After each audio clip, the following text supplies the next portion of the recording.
નર્મદા લાઈવમાં તમારું સ્વાગત છે। વિશ્વ હિન્દુ પરિષદના નેતા દ્વારા એક સભામાં છોટુ વસાવા અને તેમના પુત્ર મહેશભાઈ વસાવા માટે કથિત રીતે અભદ્ર ટિપ્પણીનો વિડીયો પ્રચલિત થતાં આદિવાસીઓના મસીહા ગણાતા છોટુભાઈ વસાવા દ્વારા પ્રતિક્રિયા આપવામાં આવી છે। ધર્મેન્દ્ર ભવાની હોય કે ગમે તે હોય, પણ અમે ઇન્સાન છીએ, એટલે આવા જે જાનવરો હોય એ જાનવરો આવી રીતના ઇન્સાનોને કહી શકે કે જાનવર છે એવું। એટલે મારા મનથી એ લોકો જાનવર છે, અમે ઇન્સાન છીએ, આ દેશના મૂળ માલિક છીએ। એ લોકો જે મંદિરોનું ઉદ્ઘાટન કરે છે એ તો ભગવાનો તો પોતાની રીતના જીવી લેશે।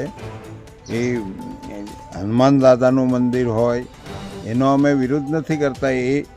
એ પહેલાં જે લોકોનો ઇતિહાસ છે એ ઇતિહાસ જાણવો જોઈએ, પછી એનું ઉદ્ઘાટન કરવું જોઈએ। અત્યારે તો જરૂરિયાત છે યુનિવર્સિટી બનાવવાની, એને શિક્ષણ આપવાની, કેવી રીતના જીવવું જોઈએ।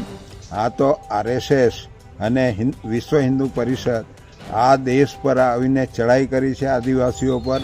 આ દેશ એમને ખોંચી લેવો છે, એના માલિક બની જવું છે। એટલા માટે અમારા લોકોને ગેરસમજ પેદા કરવા આવા નિવેદનો આપે છે। એને હું ઇન્સાન નથી કહેતો। આ દેશના કેવી રીતના પ્રધાનમંડળમાં આવા લોકો આવી જાય એ મને સમજ નથી પડતી।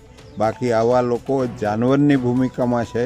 માણસોને જાનવર કહેવું એ મહાન પાપ કહેવાય મારી દ્રષ્ટિએ, જો પાપને માનતા હોય તો।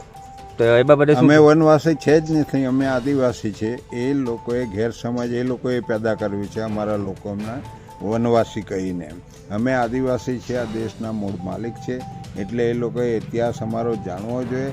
કાં તો જાણે જ છે ઇતિહાસ, પણ જાણી જોઈને અમને મૂળ માલિકમાંથી વનવાસી બનાવીને જંગલો ખતમ થઈ જાય તો અમે ક્યાંના ક્યાં નહીં રહે, એ જાતની વાત આ માણસ કરે છે।